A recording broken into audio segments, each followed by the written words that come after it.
بسم اللہ الرحمن الرحیم۔ اعوذ باللہ السمیع العلیم من الشیطان اللعین الرجیم۔ بسم اللہ الرحمن الرحیم۔ الحمد للہ رب العالمین، والصلاة والسلام علی سید الانبیاء والمرسلین، خاتم النبیین ابی القاسم محمد، اللہم صل علی محمد وآل محمد وعجل فرجہم، وعلی اہل بیتہ الطیبین الطاہرین، لا سیما بقیۃ اللہ فی الارضین، واللعن الدائم علی اعدائہم اجمعین۔ اما بعد فقد قال اللہ تبارک و تعالی فی کلامہ المجید وفرقانہ الحمید۔ بسم اللہ الرحمن الرحیم۔ اولم یر الانسان انا خلقناہ من نطفۃ فاذا هو خصیم مبین، وضرب لنا مثلا ونسی خلقہ قال من یحیی العظام وہی رمیم، قل یحییہا الذی انشأہا اول مرۃ وہو بکل خلق علیم۔ بیان تفسیر سورہ مبارکہ یاسین میں آج ہماری گفتگو اپنے 10ویں اور آخری مرحلے میں داخل ہے، اور آج آیت نمبر 77 سے آیت نمبر 83 تک کی تفسیری مطالب آپ کی خدمت میں پیش کرنے کی سعادت حاصل ہوگی کہ یہ تقریباً ایک ہی موضوع کے ذیل کی آیتیں ہیں۔ یہ آیات ایک مرتبہ پھر معاد، عقیدہ معاد یعنی قیامت کے دن انسان کا زندہ اٹھایا جانا، اس سلسلے میں ہے۔ آیت نمبر 77 میں ارشاد حضرت اقدس ہوا کہ اولم یر الانسان انا خلقناہ من نطفۃ فاذا هو خصیم مبین۔ اولم یر الانسان، تو کیا انسان نے دیکھا نہیں؟ بعض نے یہاں پر کہا ہے کہ یہ یرا بمعنی علم ہے، یعنی یہاں پر رؤیت بمعنی علم ہے، یعنی کہ وہ یہ جانتا نہیں ہے کہ ہم نے اسے ایک ایسے بے وقعت نطفے سے پیدا کیا ہے، اور جب اسے قدرت الشعور اور نطق حاصل ہوا تو وہ کھلم کھلا جھگڑنے لگا۔ اس آیت شریفہ میں متوجہ کیا گیا ہے اس بات کی طرف کہ انسان کو معاد جسمانی کو سمجھنے کے لیے، یا یہ عقیدہ کہ انسان اس دنیا سے جب اگلے جہاں کی طرف منتقل ہو رہا ہے تو اس کے بعد پھر بعث ہے، یعنی اٹھایا جانا ہے۔ مسلسل سورہ مبارکہ یاسین میں معاد کے سلسلے میں گفتگو کی گئی، اور یہاں پر باقاعدہ ان آیات کی جو شان نزول جو اس کا بیان ہوا ہے، شان نزول کے اندر بعض افراد کا ذکر آیا ہے کہ یہ براہ راست کلام ہے ان افراد کے ساتھ کہ وہ افراد اعتراض کر رہے تھے۔ ایک طرح سے دیکھا جائے تو وہ پروردگار عالم کی معرفت کے لیے وہ جو دو راستے تھے کہ جس سے ہم نے انفس اور آفاق سے تعبیر کیا قرآنی اصطلاح کے مطابق، تو آفاق کے سلسلے کی گفتگو گویا ایک طرح سے ختم ہو رہی ہے، اور اب سلسلہ گفتگو انفس کی طرف جا رہا ہے۔ اور خدا سوال کرتا ہے کہ اولم یر الانسان، تو کیا انسان نے یہ نہیں دیکھا، کیا وہ یہ نہیں جانتا کہ انا خلقناہ من نطفۃ، کہ ہم نے اسے نطفے سے پیدا کیا ہے، فاذا هو خصیم مبین، اور وہ یک بارگی میں اچانک سے ہمارا کھلا دشمن ہو گیا۔ ان دو آیات میں پروردگار عالم انسان کو اس کی حیثیت و اوقات کی طرف متوجہ کر رہا ہے کہ حیرت ہے، یہ انسان اس چیز پر اعتراض کر رہا ہے کہ کیسے وہ انسان کے جو مرنے کے بعد خاک میں خاک ہو چکا ہے اور یہاں تک کہ اس کی ہڈیاں تک وہ بھی خاک میں مل چکی ہیں، کیسے پھر دوبارہ سے وہ پیدا کیا جائے گا؟ جیسا کہ آگے سوال بھی آ رہا ہے۔ تو جو جواب دینا ہے، اس جواب سے پہلے سوال کو تو بیان کیا گیا ہے، لیکن اس سوال و جواب سے پہلے گویا مقدمتاً متوجہ کیا گیا ہے کہ حیرت اس بات کو لے کر کیا خود انسان اپنی ذات کو میں غور نہیں کر سکتا، اپنی خلقت کی طرف متوجہ نہیں ہے؟ کیا خود اپنے وجود کے اندر یہ نہیں دیکھ رہا ہے کہ اس کی پیدائش کہاں سے ہوئی ہے، وہ کیسے پیدا ہوا ہے؟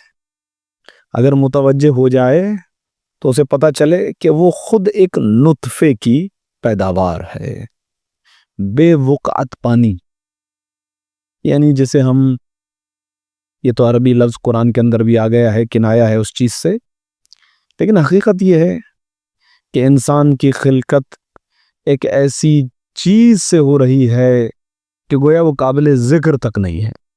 اگر آپ سورہ دہر وغیرہ کے اندر چلے جائیں تو سورہ دہر کے اندر الفاظ یہ آغاز میں ہی آ گئے ہیں کہ لم یکن مذکورہ، یہ انسان کوئی قابل ذکر چیز نہ تھی۔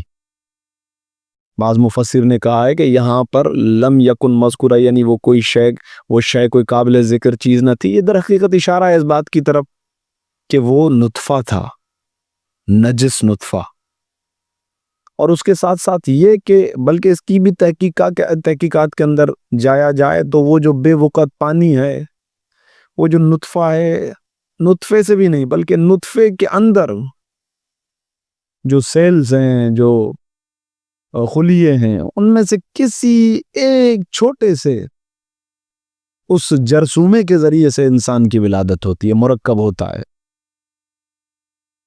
اس سے جا کر یہ انسان پیدا ہوتا ہے۔ اس کی حیثیت اتنی ہے، یہ ہے اس کی اوقات۔ اور امیر المومنین نے بھی ایک مقام پر اسی طرح سے گفتگو کی ہے، نہیں معلوم یہ انسان کس چیز پر فخر کرتا ہے، کیسے تکبر کرتا ہے، کیسے خدا کے مقابلے میں آتا ہے جس کی ابتدا ایک نجس نطفہ ہے اور جس کی انتہا ایک مردار ہے، بدبودار مردار۔ یہ ہے اس انسان کا آغاز اور انجام، اور یہ بھول جاتا ہے اپنی حیثیت کو کہ کیسے پیدا ہوا۔ تو خدا گویا یہ مقدمہ ہے، 7 آیات ہیں یہ کہ جن میں سے پہلی آیت گویا بطور مقدمہ۔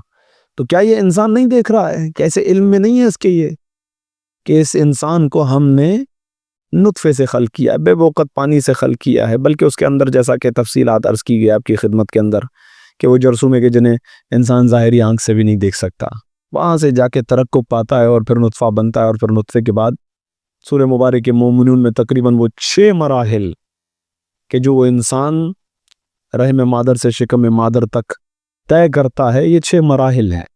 یہ 6 مرحلے بھی ایسے ہیں کہ خود انسان اگر ان کی طرف متوجہ ہو جائے تو دیکھ لے کہ اس کی حیثیت کیا ہے، پروردگار عالم متوجہ کر رہا ہے۔ اور کمال یہ ہے کہ یہ 6 مراحل سے گزرتا ہے، جنین بنتا ہے، بچہ بنتا ہے، ماں کے شکم سے نکلتا ہے، اب یہ اپنے پیروں پہ کھڑا ہو گیا، ہوش و حواس والا ہو گیا، تو وہ جو ہم اس کے خالق تھے ہمارے ہی مقابلے میں آگے کھڑا ہو گیا اور ہمارا ہی دشمن بن بیٹھا ہے۔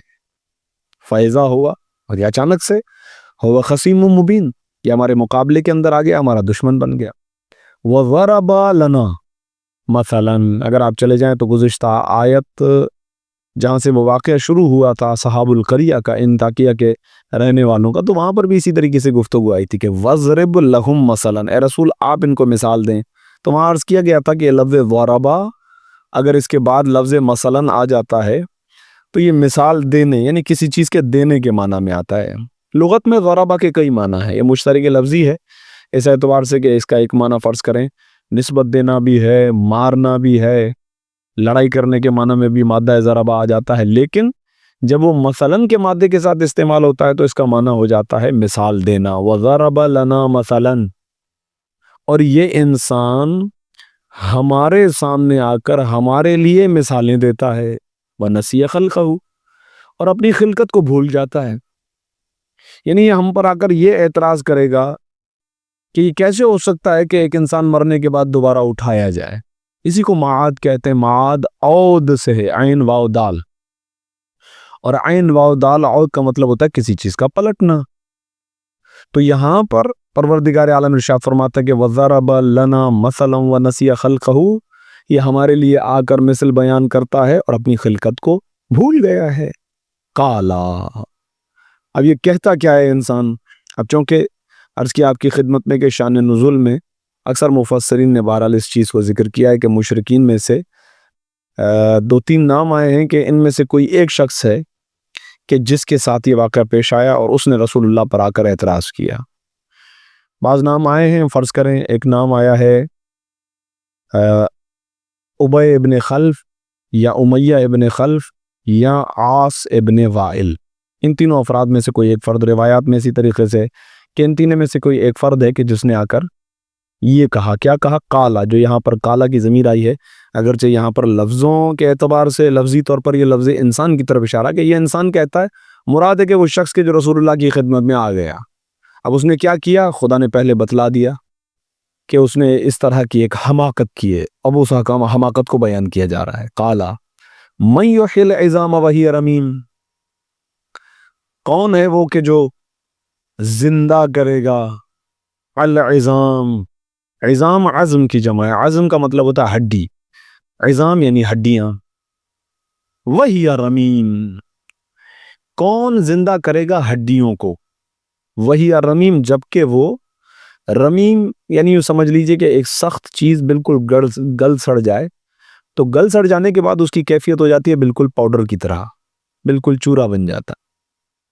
تو روایت یہ کہتی کہ وہ شخص باقاعدہ وہ آ رہا تھا اور آتے ہوئے اس نے کسی بیابان کے اندر کوئی ہڈی دیکھی اور وہ ہڈی جو ہے وہ لا بھی رہا تھا اور پھر افراد سے ملا، لوگوں سے، اور پھر اس نے آ کر کہا کہ لاقسمن محمدن، میں جو ہے آج جا رہا ہوں جھگڑا کرنے کے لیے رسول اللہ سے.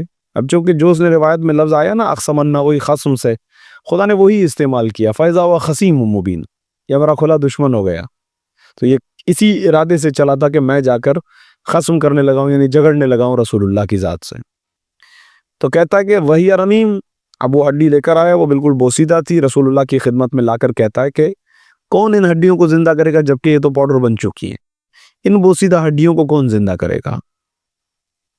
فوراً سے وہی نازل ہوئی، قل، اے حبیب آپ ان سے کہہ دیجئے، یحیی الذی، زندہ کرے گا ان عظام کو، ان ہڈیوں کو، وہی ذات زندہ کرے گی. انشأہا، بہت ہی اہم ہے یہاں پر کہ اوپر جو لفظ آیا ہے وہ ہے یحیی، زندہ کون کرے گا. دیکھیں کسی چیز کی طرف جب ہم نسبت دیتے نا، حی کا مطلب یہ ہوتا ہے کہ ایک چیز ہے کہ جو حالت یعنی موت میں ہے، مردہ کیفیت کے اندر ہے، اس کے لیے لفظ استعمال کیا جاتا ہے حی، کہ یہ چیز ہے، یہ مردہ ہے، اب اس کے لیے کہا جائے گا کہ حی یعنی زندہ کیا جائے گا. اسی لیے سوال وہاں پر ہڈی کچھ تھا تو اس کو سامنے لا کر اس نے سوال کیا ہے کہ من یحیی، کون اس کو زندہ کرے گا. العظام، یہ ہڈیاں ہیں، یہ کچھ ہیں، چونکہ جس کی بھی ہڈیاں وہ مر چکا ہے، اس پہ موت طاری ہو چکی ہے، وہ ختم ہو چکا ہے، لہذا اس کی طرف اب نسبت ہے یحیی. اب پروردگار ارشاد فرماتا ہے قل یحییھا، انہی ہڈیوں کو جو کہ کچھ تھی جن پر موت طاری ہو چکی ہے، اب ان کو زندہ کرے گا کون. اب یہاں پر یہ نہیں ہے کہ احیاھا، نہیں، یہ الفاظ نہیں ہے، اب یہ ہے انشأھا، یہ لفظ استعمال ہوا ہے. تو احیاء اور انشاء میں فرق ہے. انشاء کا مطلب یہ ہے کہ کسی چیز کو ایجاد کرنا. اب اس کا اگلی آیت، اگر اس آیت کو مکمل کیا جائے یا اگلی آیت سے جوڑا جائے تو اور بہترین نتیجہ اس کا سامنے آ سکتا ہے، وہ آپ کی خدمت میں پیش کیا جائے گا. میں فقط ان دو لفظوں کی طرف آپ کو متوجہ کرنا چاہتا تھا. ایک یہ کہ احیاء ہے اور ایک ہے انشاء. یحیی، خدا جو ہے وہ حیات دے گا، زندہ کرے گا. ان ہڈیوں کو وہی زندہ کرے گا کہ الذی انشأھا، کہ جس نے ان کو پہلی مرتبہ انشاء کیا. وہاں پر، یہاں پر احیا کا لفظ نہیں آیا. اول مرتن، پہلی مرتبہ ان کو انشاء کیا. فرق کیا ہے؟ یعنی یہ بہترین استدلال جو ختمی مرتبہ نے ارشاد فرمایا ہے یہاں پر، وہ کیا ہے؟ بھئی یہ جو تم لے کر آئے ہو یہ کم از کم کچھ تو ہے، یہ ہے مادہ، میٹر کچھ نہ کچھ تو لے کر آئے ہو. تو اس میٹر کو اس میٹر سے دوبارہ کسی چیز کو بنانا، اس مادے سے دوبارہ کسی چیز کو بنانا، یہ کیسے مشکل ہو سکتا ہے اس ذات کے لیے کہ جس نے اسی انسان کو خلق کیا عدم سے، یعنی کچھ بھی نہیں تھا، مادہ بھی نہیں تھا، اس کو کہتے ہیں انشاء، کوئی چیز نہیں تھی، عدم سے وجود میں لانے کو انشاء کہا جاتا ہے۔ لہذا یہاں پر یہ تعبیر نہایت ہی لطیف اور خوبصورت تعبیر ہے کہ جو پروردگار عالم نے جواباً بیان کی اور رسول اللہ نے لاجواب کرنے کے لیے اس شخص کے سامنے اس کو بیان کیا۔ اور یہ کیا مسئلہ ہے؟ یہ تو پھر بھی کچھ نہ کچھ مادہ تو ہے، چلو ٹھیک ہے، وہ مادہ بکھر گیا، خاک میں چلا گیا، خاک ہو گیا، مٹی کے ساتھ جڑ گیا، تو وہ مٹی ہی تو تھی جس سے تم کو بنایا گیا تھا، دوبارہ مٹی سے بنانا کیا مسئلہ ہے؟ جبکہ ہم تو وہ ہیں کہ جب مٹی نہیں تھی، یعنی عدم تھا، کچھ بھی نہیں تھا، ہم نے تمہیں عدم سے وجود بخشا ہے۔ تو جو عدم سے وجود میں لا سکتا ہے، اس کے لیے وجود سے وجود میں لانا کیا مسئلہ ہو سکتا ہے؟ بہترین استدلال ہے اپنے مقام پر۔ لہذا قل، اے حبیب آمین سے کہہ دیجئے کہ یحییہا، حیات دے گا ان ہڈیوں کو، الذی، وہی ذات، انشأہا، کہ جس نے ایجاد کیا، عدم سے وجود بخشا ان کو، انہی ہڈیوں کو، اول مرتن، پہلی مرتبہ۔ کیا تھا انسان؟ کچھ بھی نہیں تھا، اور پھر خاک کے اندر جڑ گئے۔ وَهُوَ بِكُلِّ خَلْقٍ عَلِيمٌ، پہلی چیز یہ کہ وہ انشاء کرنے والا ہے، دوسرا یہ کہ وہ ہر مخلوق کا بہتر جاننے والا ہے، کیونکہ خالق وہ خود ہے۔ لہذا اس کے لیے کیا مسئلہ؟ لہذا یہ سوالات بھی اکثر افراد کیا کرتے ہیں کہ ہم دیکھ رہے ہیں کہ انسان جس کیفیت میں مرتا ہے، چلیں ایک تو ٹھیک ہے کہ یہ انسان قبر کے حوالے ہو گیا، کم از کم ڈھانچہ محفوظ ہے ایک ہی جگہ پر۔ بس اوقات ایسا ہوتا ہے کہ بہرحال جو ہے وہ مذاہب ایسے بھی ہیں کہ جو انسان کو جلا دیتے ہیں، یہ ان کی بدبختی ہے، تو انسان کو جلا دیا، وہ تو راکھ بن گیا، پھر اس راکھ کو بسا اوقات جو ہے وہ پانی کے حوالے بھی کر دیا جاتا ہے۔ کچھ بھی ہو، بہرحال جو خدا آدم سے وجود میں لا سکتا ہے، وہ خدا یہ کر سکتا ہے کہ کائنات میں اس انسان کے ذرے جہاں جہاں بکھرے ہوئے ہوں، ان تمام بکھرے ہوئے ذرات کو جمع کرے، اور جمع کرنے کے بعد ان سے دوبارہ اسی انسان کو پیدا کرے۔ اس کی کئی ایک مثالیں ہو سکتی ہیں۔ اگر آپ قرآن کی طرف چلے جائیں تو حضرت ابراہیم کا استدلال موجود ہے کہ سوال کیا کہ کیف تحیی الموتی، اے پروردگار تو کیسے مردوں کو زندہ کرتا ہے، اور پھر پورا واقعہ وہاں پر موجود ہے کہ 4 پرندوں کو لو، پھر ان کو ذبح کرو، پھر ان کا گوشت الگ الگ کرو، چاروں گوشتوں کو آپس میں ملا دو، چاروں پرندوں کے گوشت کو ملا دو، پھر الگ الگ پہاڑوں پر جا کے ان کے گوشت کو رکھ دو، اس کے بعد پھر بلاؤ تو یہ زندہ ہو کر، یعنی جس کا جہاں ہوگا گوشت وہ وہاں مل جائے گا، ہر چیز اپنی اپنی جگہ پر دوبارہ ایڈجسٹ ہو جاتی ہے۔ یہ خدا کی قدرت ہے۔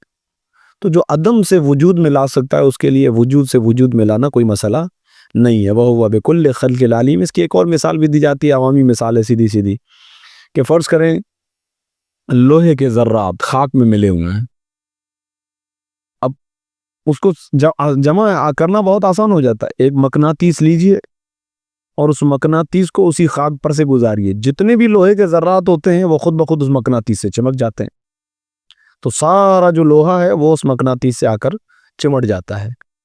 تو دیکھیں ذرات کیسے نکال لیے گا، لوہے مادہ جو لوہے کی حقیقت ہے اس کو نکالنا تھا۔ یہ سب قدرت خداوندی ہے۔ لہذا اس خدا کے لیے کیا مسئلہ ہے کہ فرض کریں جس کے ذرات کہیں ادھر ادھر ہوں، ذرات کو دوبارہ، یہ قدرت خدا ہے، یہ سب کچھ ممکن ہے، اس کے بارے میں کوئی اعتراض نہیں آتا۔ کیوں؟ کیونکہ جو خدا عدم سے وجود میں لا سکتا ہے، وہ وجود کو دوبارہ ایک وجود عطا کر سکتا ہے۔ وہ اور یہ خدا بکل خلق، تمام کی تمام مخلوق کا علیم، عالم ہے، اسے پتہ ہے کون سا ذرہ کس کا ہے، کس کا ذرہ کہاں ہے، سب کچھ اس کے علم کے اندر ہے۔ لہٰذا یہ اس کے لیے کوئی مسئلہ نہیں ہے۔ الذی جعل لکم من الشجر الاخضر نارا فاذا انتم منہ توقدون۔ اس سے بہتر اور کیا مثال ہو سکتی ہے کہ دو متضاد صفتیں رکھنے والی چیزیں ہیں، ایک ہے آگ، ایک ہے پانی۔ پروردگار عالم ان کو جمع کر دیتا ہے۔ کہاں؟ سبز لکڑی سے آگ جلانا۔ آج کل تو بہرحال ترقی یافتہ زمانہ آ گیا کہ ہر گھر کے، ہر مومن کے گھر میں گیس وغیرہ ہے، فرض کریں لائٹرز وغیرہ ہیں، ماچس وغیرہ ہے، یہ بھی مختلف مادوں سے تیار ہو رہے ہیں۔ لیکن اگر آپ چلے جائیں دیہات کے اندر، بہت سارے ایسے علاقوں کے اندر چلے جائیں جہاں آج بھی لکڑی سے استفادہ کیا جاتا ہے، لکڑیاں جلائی جاتی ہیں، تو وہاں خود لکڑی کو جلانے کے لیے طریقہ کار کیا ہے؟ طریقہ کار یہ ہوتا تھا اس زمانے کے اندر، اگر چلے جائیں تو خاص 2 لکڑیاں ہوا کرتی تھی، اور ان 2 لکڑیوں کو جیسے آپس کے اندر ٹکرایا جاتا تھا تو ان دونوں کو آپس میں رگڑنے سے حرارت پیدا ہوتی تھی، اگرچہ وہ دونوں لکڑیاں جو ہیں وہ یعنی یوں کہا جائے کہ تر تھی، گیلا پن تھا ان کے اندر. جو ابھی میں عرض کر رہا تھا کہ دو متضاد صفتیں، ایک ہے آگ کی صفت ہے اور دوسری ہے پانی. یہ دونوں متضاد صفتیں جمع ہو جاتی ہیں، اس لکڑی کو آگ لگ جاتی ہے، جبکہ اس کے اندر تری ہے، اس کے اندر پانی ہے، وہ سبز لکڑی ہے.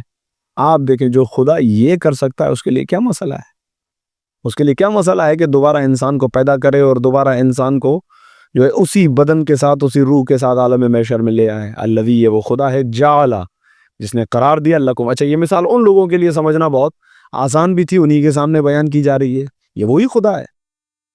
اب تم جاتے ہو اور جا کر بیابانوں کے اندر آگ کو روشن کرنا چاہتے ہو تو تمہیں معلوم ہے کہ ان دو لکڑیوں سے استفادہ کیا جاتا ہے. کیوں؟ کیونکہ ان کے اندر وہ صلاحیت تھی ان لکڑیوں کے اندر. اب ظاہر ہے کہ اس کے اندر بڑی تفصیل ہے کہ وہ ایک پورا نظام ہے، نباتاتی نظام، پودوں کے اندر ایک پورا سسٹم ہے کہ یہ سورج سے ایک حرارت لیتے ہیں اور اس حرارت کو اپنے اندر محفوظ کرتے ہیں، اور یہ حرارت مختلف اوقات میں ان کے کام آتی ہے.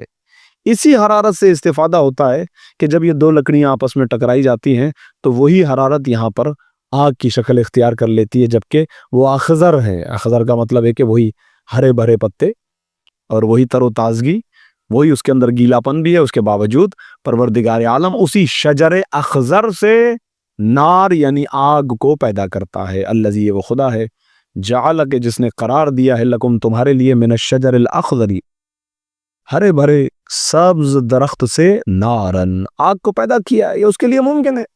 فَإِذَا أَنْتُم مِّنْهُ تُوقِدُونَ، اور کمال تو یہ کہ تم اسی سے ساری آگ روشن کرتے ہو. یہ تمہارے مشاہدے کی چیز ہے، سامنے کی چیز ہے. پانی کو اور آگ کو جمع کر کے دکھاؤ، دو متضاد صفات ہیں کہ آگ جو ہے وہ بجھ جایا کرتی ہے پانی سے، جہاں پانی ہو وہاں آگ لگا نہیں کرتی ہے. لیکن یہ درخت کی دو ٹہنیاں، یہ دو لکڑیاں درخت کی، یہ گیلی بھی ہیں، یہ تر ہیں، ان کے اندر پانی بھی موجود ہے، اس کے باوجود تم اس سے آگ روشن کرتے ہو، تمہارے علم کے اندر ہے. تو اَوَلَيْسَ الَّذِي خَلَقَ السَّمَاوَاتِ وَالْأَرْضَ بِقَادِرٍ عَلَىٰ أَن يَخْلُقَ مِثْلَهُم بَلَىٰ وَهُوَ الْخَلَّاقُ الْعَلِيمُ. ایک اور مثال، یہ پھر آفاقی مثال ہے. آسمان تمہارے سامنے موجود ہے، بلکہ سماوات، آسمان خلقی ہے، زمین تمہارے سامنے موجود ہے. انسان کے وجود کی بنسبت یہ آسمان دیکھیں کیا ہے، اس کا پھیلاؤ کیا ہے، اس کی وسعت کیا ہے. اتنی وسعت اور پھیلاؤ کے بعد، اور یہ انسان اتنا چھوٹا سا ہے، تو جو پروردگار اتنا پھیلا ہوا آسمان، نہ فقط ایک آسمان، ساتوں آسمان پیدا کر رہا ہے، اتنی پھیلی ہوئی زمین کہ حد نہیں مل رہی. کیا وہ پروردگار اس بات پر قدرت نہیں رکھتا ہوگا کہ جو اتنے آسمانوں کو اور زمینوں کو خلق کرے؟ کیا اس کے لیے یہ قدرت نہیں ہوگی کہ وہ مثل انسان خلق کرتے؟ تو یہاں پر کہا گیا کہ اولیس الذی، تو کیا جس نے آسمانوں اور زمین کو پیدا کیا ہے، اولیس بقادر، آیا وہ اس بات پر قدرت نہیں رکھتا ہے کہ علی ان یخلق مثلہم، کہ وہ انہی کی مثل خلق کر دے. انہی کی مثل یعنی انسانوں کی مثل. اس کے اندر پہلا امکان تو یہی ہے. مثل انسان کا لفظ اس لیے استعمال کیا گیا ہے، یہ بھی کہا جا سکتا تھا کہ انہی کو دوبارہ خلق کرے، لیکن مثل کا لفظ استعمال کیا گیا. مثل کا لفظ اس لیے استعمال کیا گیا اگرچہ وہی مادہ ہوتا ہے، لیکن وہ جو بننے والی صورت ہوتی ہے سیم پہلی والی صورت جیسی ہی صورت ہوتی ہے، لیکن بہرحال ہے تو مثل. اس لیے کہ ایک مرتبہ انسان بنا ہے ایک مادے سے، اور اس مادے سے بننے کے بعد ایک مرتبہ پھر خاک کے حوالے ہو جاتا ہے، پھر وہ خاک کے ساتھ مل جاتی ہے، پھر دوبارہ وہی مادہ جمع ہوتا ہے. تو اب اسی سے دوبارہ جب یہ انسان بن رہا ہے تو ایک جہت سے وہی چیز ہے، دوسری جہت سے یہ مثل ہے پہلی والی صورت کا. یعنی وہ صورت اور تھی، یہ صورت اور ہے، اس اعتبار سے کہ وہ پہلی ہے اور یہ دوسری ہے. وَإِلَّا اگر دیکھا جائے تو کوئی فرق نہیں ہوگا. اگر پہلی اور یہ دونوں بالکل سامنے آمنے کھڑی ہوئی تو کوئی فرق ہی نہیں ہوگا، ذرہ برابر بھی فرق نہیں ہوگا. لیکن فی الحقیقت میں دیکھا جائے تو یہ اس کی مثل ہے، جو بعد والی بنی ہے وہ اس کی مثل ہے. لہذا قیامت کے اندر یہ جو انسان بن کے آئے گا تو وہ مثل ہے اس پہلے والے انسان کا، لیکن غیریت نہیں ہے، مادہ بھی وہی ہے، 100% شکل و صورت بھی وہی ہے، اپنے تمام تر احساسات اور لوازمات کے ساتھ اسی طریقے سے بنا ہے. لیکن اگر حقیقت میں دیکھا جائے تو یوں سمجھ لیجئے جیسے کہ مفسرین نے مثال بھی دی ہے اینٹ کی مثال. ایک اینٹ ہے فرض کریں کہ جو بالکل گل چکی ہے اور ٹوٹ چکی ہے، ایک مرتبہ بالکل اس کو توڑ دیا جائے، توڑ دینے کے بعد دوبارہ اس کو اسی مادے کے اندر تبدیل کر دیا جائے، تبدیل کرنے کے بعد اس کو دوبارہ سانچے کے اندر ڈھالا جائے، پکایا جائے، وہ اینٹ بن جائے گی۔ تو یہ کہا جائے گا کہ یہ اینٹ پہلی والی اینٹ کے مثل ہے، اگرچہ مادہ بھی سیم ہے، شکل و صورت بھی سیم ہے۔ لہٰذا یہاں پر یہ لفظ مثل استعمال ہوا ہے، اس پر کافی گفتگو ہوئی، ایک زاویہ آپ کی خدمت میں عرض کر دیا گیا۔ اولیس الذی خلق السماوات والارض بقادر علی ان یخلق مثلہم، تو کیا جس نے آسمانوں اور زمینوں کو پیدا کیا ہے، کیا وہ اس بات پر قادر نہیں کہ اگر چاہے تو دوبارہ ان انسانوں کو پیدا کر دے؟ بلا وہو الخلاق العلیم، یقیناً ایسا ہی ہے، وہ قادر ہے اس بات پر۔ خود جواب ہے، اولیسا کا جواب ہے، وہ پروردگار الخلاق، یہاں پر فقط لفظ یخلق یا خالق نہیں آیا ہے، خلاق آیا، یہ صیغہ مبالغہ ہے جو پروردگار عالم کی ذات کے لیے استعمال ہوتا ہے، یعنی یہ بہترین بنانے والا ہے، قدرت والا بنانے والا ہے، ہر چیز اس کے جو ہے وہ قبضہ قدرت کے اندر ہے، جس طرح چاہے بنانا چاہے بنا سکتا ہے، لہٰذا وہ اس بات پر قادر ہے، بہترین پیدا کرنے والا ہے، اور اس کے ساتھ ساتھ علیم بھی، اسے پتہ ہے کہ کس کا ذرہ کس کے وجود کا حصہ ہے، یہ ذرہ کائنات میں کہیں پر بھی ہو۔ خوب اس سلسلے کی تقریباً آخر کی 2 آیات آپ کی خدمت پہ پیش کی جائیں اور آپ کی زحمتیں تمام کی جائیں۔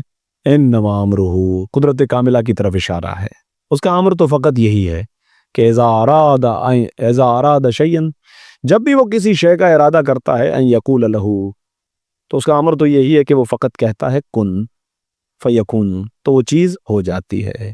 اس کے لیے اتنا ہی کافی ہے کہ وہ فقط یہ کہے کہ ہو جا، تو وہ ہو جاتی ہے۔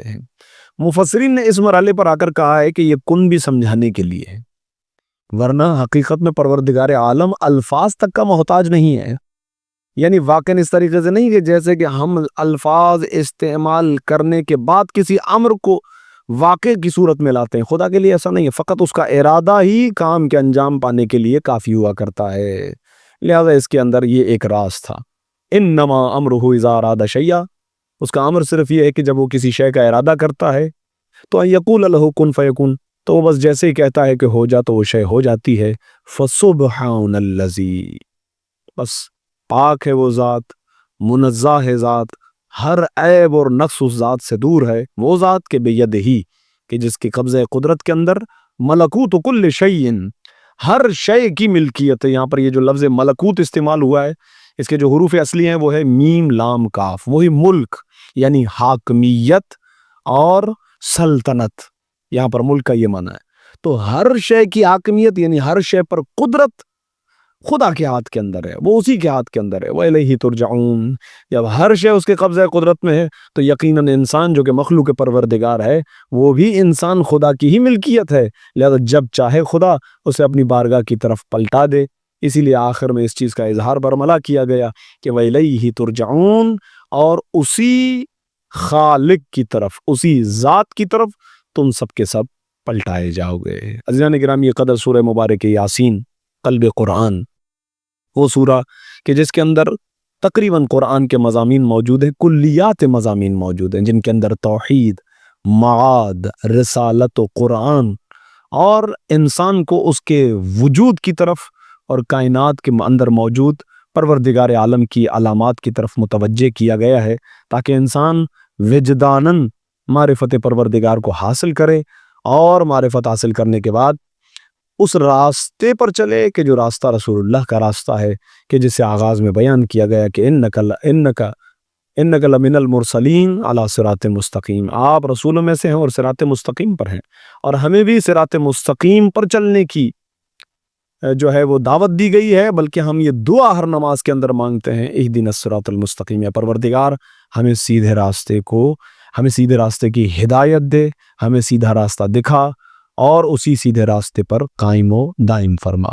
ماہ رمضان المبارک قرآن کے قریب ہونے کا مہینہ، اور اس قرآن کے ذریعے سے ہم اپنے لیے زاد آخرت جمع کریں اور بہترین سے بہترین عمل لے کر خدا کی بارگاہ میں پہنچیں۔ دعا کرتے ہیں پروردگار عالم سے کہ پروردگار جو کلمات بیان کیے گئے، جو باتیں بیان کی گئی، پروردگار ان کو نور بنا کے ہمارے قلوب کو ان سے منور فرما۔ اے خدا، ہمیں قرآن کی تعلیمات پر عمل کرنے کی توفیق عطا فرما۔ پروردگار قرآن کے نور سے ہمارے پورے وجود کو منور فرما، قرآن کی تلاوت کرنے، قرآن کی معرفت، قرآن کے مفاہیم کو سمجھنے کی توفیق عطا فرما، قرآن کا بہترین ساتھی بننے کی توفیق عطا فرما۔ پروردگار بحق محمد و آل محمد آئمہ معصومین علیہ الصلوۃ والسلام کی ازوات مقدسہ کو ہم سے راضی و خوشنود فرما، امام کے ظہور میں تعجیل فرما اور ہمیں اپنے مولا کے اعوان اور انصار خاص میں شمار فرما۔ ربنا تقبل منا انک انت السمیع العلیم بجاہ محمد و آلہ الطاہرین۔